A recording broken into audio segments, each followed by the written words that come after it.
Sziasztok, én Zoli vagyok, és ma beszeretném nektek mutatni a Compizt.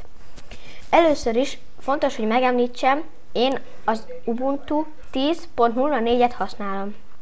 Mi is az a Compiz? A Compizzal 3D-s effektusokat varázsolhatunk az asztalunkra. Hogyha feltelepítitek a Linuxot, alapból rajta lesz a Compiz. Aztán ajánlott feltelepíteni a Compiz config beállításkezelőt, illetve a Compiz extra pluginokat. Majd menjünk a rendszer, beállítások, megjelenés.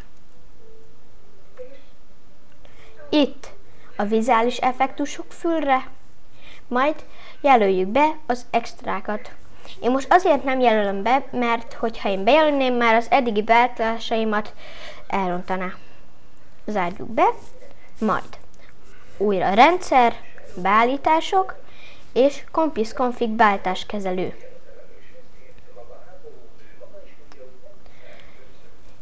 Itt pipáljuk be az asztalnál a munkaasztal kockát, illetve a kocka forgatását.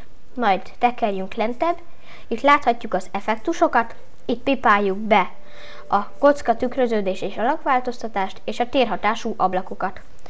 Ezzel egy ilyet fogunk kapni. Na most, a térhatású ablakok miatt itt látható, hogy be lehet látni mögé. Itt, hogyha a kocka tükröződés és alakváltoztatásra rákattintunk, majd itt az alakváltozás fülre, alakváltozásnál találhatunk a nincs, az egy kocka, a henger az henger, a gömb pedig gömb. Meg is mutatom nektek, a henger ilyen, a kocka pedig ilyen. De mire is jó ez? Ez arra jó, hogy a munkaterületeinket szépen körültekintsük, és megnézzük, hogy milyen programok, illetve alkalmazások futnak más asztalunkon. Itt az effektusoknál pipáljuk be az animációkat, illetve az animáció kiegészítőket. Kattintsunk rá, hogy animációk. Itt láthatunk felülfüleket. Menjünk is végig rajta. Megnyitási animáció, bezárási animáció, minimalizálási animáció, felgördítés animáció és fókusz animáció, illetve az effektus beállítások. Fontos, hogy az effektus beállításokat ne állítsuk el. Kezdjük is el, megnyitás animáció. A legfelsőre kattintsunk rá, majd a szerkesztésre. Itt a megnyitási effektnél láthatjuk, hogy kiválaszthatunk bármit.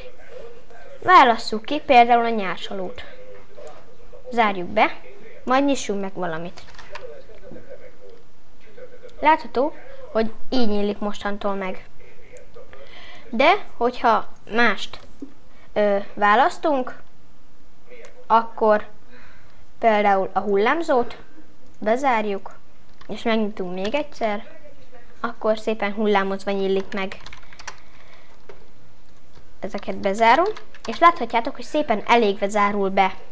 Ezt itt a bezárási animációnál tudjátok megcsinálni, ugyanitt a leégnél. Kattintsatok rá egyszer, szerkesztés, csak itt a leéget választjátok. Menjünk is vissza az megnyitási animációra, és itt láthatjátok, hogy type egyenlő menü. Ez az, hogyha ide kattintotok, például ez is egy menü, ez is egy menü, ez is egy menü.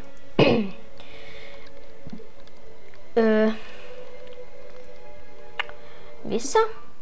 Majd láthatjátok, hogy a kurzorom körül figyelemfelkeltő csillagok köröznek. Ezt itt a tetején az akadálymentesítésnél találhatjátok, egérkurzor megjelenítésé. Kattintsunk rá. Itt látható, hogy hogyan is jelenítsük ezt meg, Super K, és azért is tüntetjük el. Mi is az a Super? A Super az a Windows billentyű, ami a bal alsó sarokban található a Ctrl és az Alt között. Én ennyit mondanák nektek a kompizról. Sziasztok!